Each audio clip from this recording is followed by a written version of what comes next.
お姉ちゃんが来た。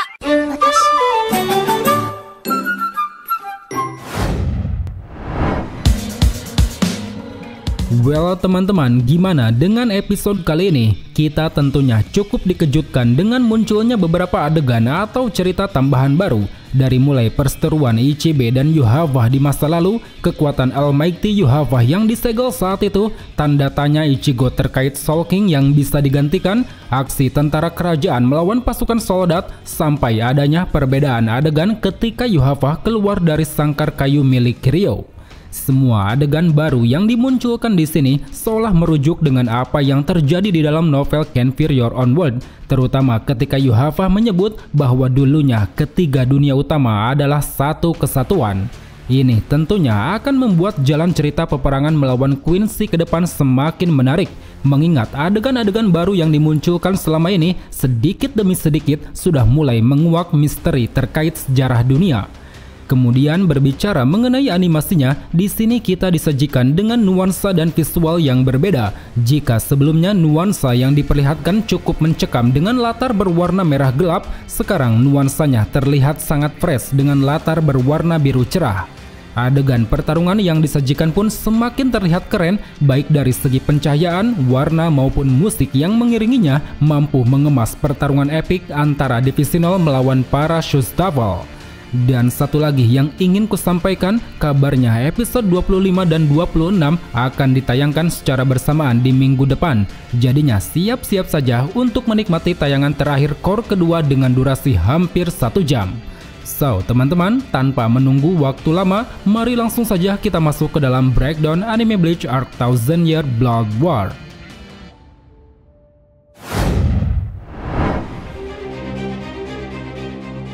Episode 24 mengadaptasi 5 chapter, yaitu dari chapter 597 sampai chapter 601. Mengambil judul di chapter 599, episode 24 berjudul Terlalu Cepat Untuk Menang, Terlalu Lambat Untuk Tahu. Kemungkinan besar judul ini merujuk pada pertarungan antara Divisional melawan Shusdavol, yang mana kita tahu pertarungan di antara mereka terkesan sangat singkat dan dinilai terlalu cepat untuk mengetahui hasil dari pertarungannya. Negosiasi Ichibe dan Yuhava di masa lalu. Di awal episode, kita ditunjukkan dengan adanya satu scene tambahan baru, yaitu mengenai masa lalu Ichibe ketika menawarkan genjatan senjata pada Yuhava di istana Lihturai. Di sana Ichibe selaku penjaga Soul King mengungkapkan bahwa dirinya ingin agar ketiga dunia baik Soul Society, Hoikomundo maupun dunia manusia bisa dikelola oleh para Shinigami, yang mana sebagai gantinya Yuhava akan mendapat kuasa penuh atas kerajaan Quincy tanpa ada sedikit pun campur tangan dari para Shinigami. Di sisi lain, mendengar tawaran tersebut, Yuhava secara tegas menolaknya. Melalui kekuatan yang bisa mendistribusikan jiwa, dia sadar bahwa ketiga dunia yang telah diciptakan Soul King merupakan dunia yang penuh akan kedustaan.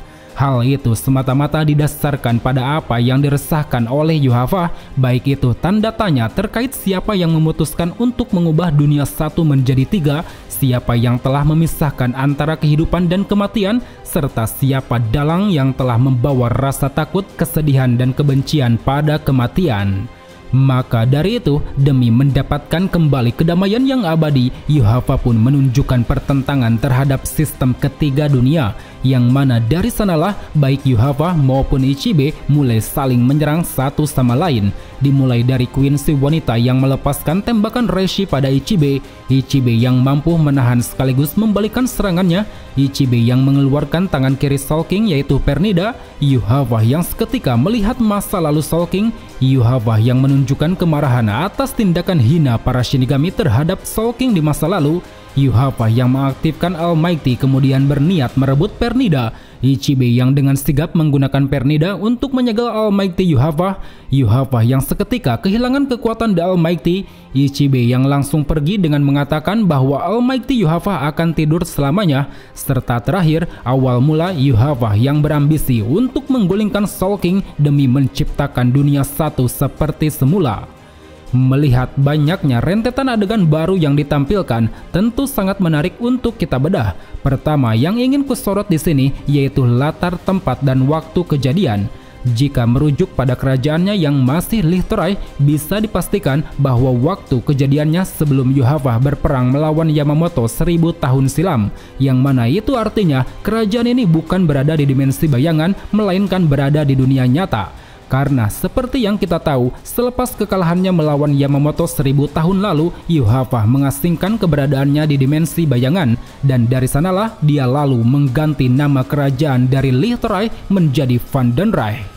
Kemudian yang kedua, di sini kita diperlihatkan dengan 4 pengawal Yuhava. Mereka diantaranya yaitu Zedrich, seorang ajudan Yuhava, Hubert, kapten dari kelompok Stanliter, Argola, salah satu anggota pasukan, dan terakhir satu orang wanita yang belum disebutkan namanya. Kehadiran mereka berempat di sini bisa jadi merupakan cikal bakal dari adanya Schutzstaffel. Meskipun kita tahu di pertempuran 1000 tahun lalu mereka khususnya Zedrich, Argola, dan Hubert telah dikalahkan oleh Yamamoto.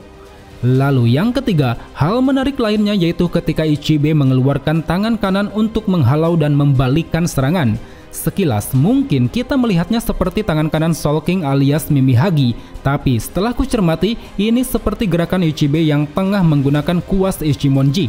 Entah saat itu memang ada bantuan dari Mimihagi atau tidak, tapi kalau dipikir-pikir, Ichibe juga punya kemampuan untuk menciptakan penghalang seperti yang dia lakukan ketika mengunci istana Soul King.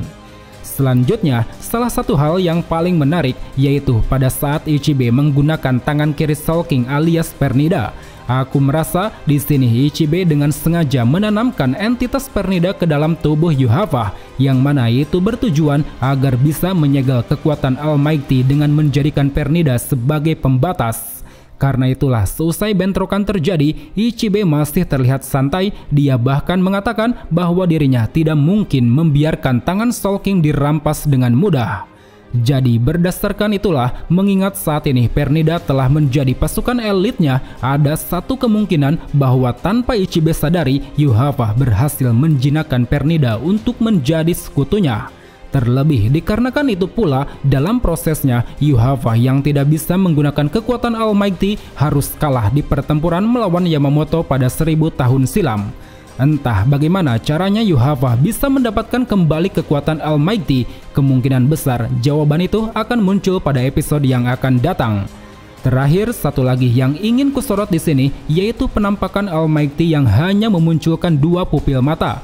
Berbeda dengan apa yang terjadi ketika Yuhava kembali membangkitkan kekuatan Almighty di mana dia mampu memunculkan 3 pupil mata. Dari perbedaan itulah aku menduga mungkin saja 2 pupil mata yang dimunculkan di sini mencerminkan sisi lemahnya Almighty. Karena pada saat itu di hadapan Ichibe, Yuhava tidak bisa melihat lebih jauh tentang masa lalu Soul King. Kenyataan ini tentu cukup selaras dengan teori yang beredar bahwasannya 3 pupil mata milik Yuhava mencerminkan penglihatan pada 3 waktu kejadian, yaitu masa depan, masa sekarang, dan masa lalu.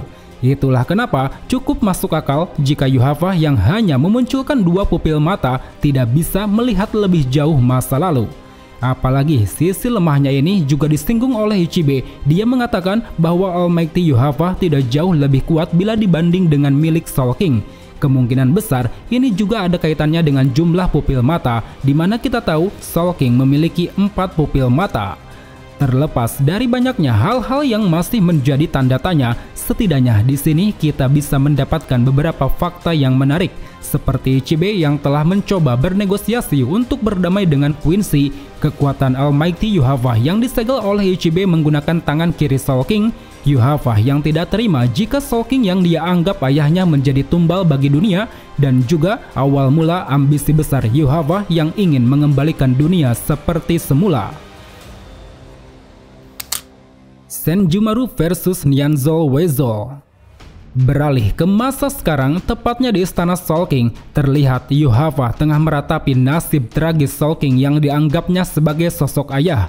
Dari sini ada adegan yang dihilangkan dari mangganya, seperti di chapter 588 di mana saat itu Tenjiro Kirinji menjadi divisional pertama yang menghadang Yuhava, dan juga di chapter 597 mengenai Tenjiro yang cukup kesulitan karena serangannya selalu meleset. Selain itu, di sini juga ada satu adegan yang dibedakan. Jika di manga tentara soldat dibantai oleh Tenjiro melalui air panas, maka di sini tentara soldat dibantai oleh pasukan Senjumaru. Selebihnya adegan hampir sama dengan yang ada di manga, seperti Yugram yang memanggil beberapa tentara soldat dari bayangan, munculnya Senjumaru yang membawa pasukan untuk menghadang Yuhava, Senjumaru yang terkejut ketika pedang pasukannya tidak bisa menyentuh Yuhava, munculnya Stand Liter W Nianzou Weizo di dalam bayangan, kekuatan Shrift dari Nianzou yang mampu membelokkan serangan, Nianzou yang membelah pasukan Senjumaru hanya dengan satu jari, Senjumaru yang secara cepat merajut ulang pakaian Nianzou, serta yang terakhir Nianzou yang tewas tercabik-cabik dengan jarum Senjumaru yang terdapat di dalam pakaiannya. Pertarungan ini secara angle hampir sama seperti yang ada di manga, baik itu ketika Nianzou membengkokkan pedang para pasukan istana, ketika Nianzou membelah tubuh mereka menjadi dua, maupun ketika Nianzou mendapat serangan tak terduga dari Senjumaru. Perjalanan Ichigo menuju istana. Berpindah ke ruang bawah tanah divisi 12, sebelum Urahara meluncurkan Tenchuren, tiba-tiba saja muncul Ganju Shiba yang berniat ingin ikut pergi bersama Ichigo ke istana.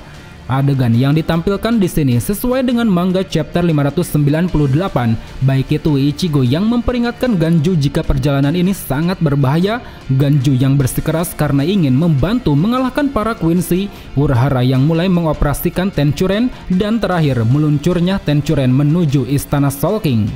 Dari sini terdapat satu panel yang dihilangkan dari manga, yaitu perihal Ganju yang menunjukkan peta istana Soul King pada Ichigo dan kawan-kawan.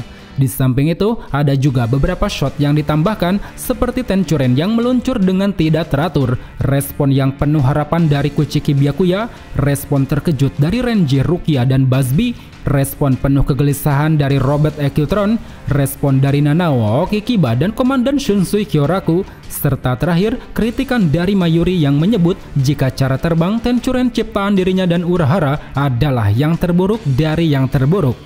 Kemudian pada saat perjalanannya di dalam Tenchuren ada sedikit tambahan dialog. Jika di manga hanya memperlihatkan Orihime yang bernostalgia akan kehadiran Uryu ketika menyelamatkan Rukia, maka di sini ada percakapan tambahan dari Ganju, Yoruichi, dan juga Ichigo. Dari Ganju, dia menyebut bahwa dirinya tidak menyangka jika pasukan Shinigami bisa kalah begitu saja. Terlebih dia juga mempertanyakan tentang alasan Yuhava menjajah istana Soul King. Kemudian dari Yoruichi, dia mengungkapkan jika seseorang menyerang istana Soul King, maka sasarannya hanya satu, yaitu Soul King itu sendiri. Dan dikarenakan Soul King adalah sosok dewa yang mengatur ketiga dunia, maka sudah dipastikan bahwa Yuhava memiliki niat untuk menggantikan kedudukan Soul King. Lalu dari Ichigo, dia menyangkal bahwa menurutnya Soul King tidak bisa digantikan, karena sejauh yang dirinya lihat ketika berlatih di istana, Soul King adalah dasar dan pondasi untuk menopang ketiga dunia utama. Jawaban yang dilontarkan oleh Ichigo ini memang terdengar lucu. Kita sebagai penonton yang tahu maksud dan tujuan Ichibe pasti menganggap Ichigo sebagai sosok yang paling lugu dari yang terlugu. Shoes Devil versus Divisional. Sebelum pertarungan antara Divisional melawan Shoes Devil dimulai, terdapat satu shot tambahan yang cukup menarik, yaitu mengenai mata Uryu Ishida yang tiba-tiba dialiri oleh kekuatan Blood. Entah apa maksudnya, karena sejauh yang ku tahu, di dalam manga Uryu belum pernah sekalipun menggunakan kekuatan Blood, mau itu Blood Vein maupun Blood Artery. Namun jika boleh berspekulasi, kemungkinannya ini ada hubungannya dengan kekuatan Shrift antitesis milik Uryu, atau mungkin saja inilah yang menjadi salah satu alasan kenapa Uryu bisa kebal terhadap Ausfallen. Oke, kembali ke dalam cerita. Setelah Nianzou dikalahkan, akhirnya pertarungan yang kita tunggu-tunggu pun dimulai, yang mana pertarungannya hampir sama seperti yang ada di manga. Dari mulai Yuhava yang memanggil 4 anggota Shoes Devil, yaitu Gerard, Lilebaro, Pernida, dan juga Askin. Gerard yang langsung mendaratkan serangan cepat ke arah Senjumaru, Senjumaru yang segera memanggil prajurit suci level 2, Pernida yang menumbangkan prajurit tersebut tanpa kesulitan, Lilebaro yang berhasil melayangkan tembakan tepat ke arah kepala Senjumaru, Lilebaro yang segera menghancurkan keempat wilayah Divisional, pasukan Yuhava yang rupanya terkena jebakan dari Divisional, Ichibe yang telah menyembunyikan istana Soul King, munculnya Kiryu yang baru menyelesaikan sangkar burung raksasa, kemunculan meriah Otsunimaya yang membawa Zanpakuto Sayafushi, tumbangnya Jarad oleh tebasan cepat dari Nimaya, serta terakhir Nimaya yang mampu membantai 3 Shoes Devil sekaligus, baik itu Lille Baro, Pernida maupun Askin. Ada sedikit penambahan scene di tengah pertarungan, itu adalah perkenalan dari para divisi 0, seperti prajurit pertama sebagai pengawal suci dari timur, sang iblis onsen Tenjiro Kirinji, prajurit keempat sebagai pengawal suci dari utara, sang penenun hebat Senjumaru Shutara, prajurit kedua sebagai pengawal suci dari selatan, sang raja gandum Kiryu Hikifune, prajurit ketiga sebagai pengawal suci dari barat, sang dewa pedang Otsunimaya, dan terakhir jika dilengkapi ada pemimpin dari divisi 0, sang biksu agung Ichibe Hyosube. Berbicara mengenai pertarungan yang terjadi di sini, aku sendiri cukup dibuat puas. Meski terkesan singkat, tapi visual yang ditampilkan benar-benar keren, mau itu dari segi grafis, sound effect maupun musik yang dibawakan, semuanya sangat mencerminkan ketegangan dari pertarungan yang sedang terjadi. Kemudian di akhir episode kita pun kembali ditunjukkan dengan adanya perubahan scene, itu mengenai Yuhava yang mampu keluar dari sangkar burung dengan melakukan aksi teleportasi. Mekanismenya mirip seperti Hiraishin no Jutsu, cuman bedanya dia bertukar tempat dengan objek berupa medali Quincy yang ditandai. Entah dengan teknik apa Yuhava melakukan aksi tersebut, namun ada satu kemungkinan bahwa itu dilakukan dengan menggunakan kemampuan antitesis milik Uryu, yang mana kita tahu kemampuannya yaitu membalikan keadaan apapun pada 2 target yang telah ditandai. Adegan keluarnya Yuhava di sini tentu berbeda dengan yang ada di manga, di mana itu dilakukan dengan menghancurkan sangkar tersebut setelah melakukan Ausfahlen, dan kemungkinannya Yuhava akan menggunakan Ausfahlen di episode mendatang, mengingat saat ini pasukan yang tersisa di sana hanyalah Yugram bersama Uryu. Well teman-teman, mungkin cukup sampai di sini saja untuk pembahasan kali ini. Jika ada yang salah atau ada yang ingin kalian tambahkan, silahkan tulis di kolom komentar. So, sampai jumpa di video selanjutnya. Salam Bleach Lovers.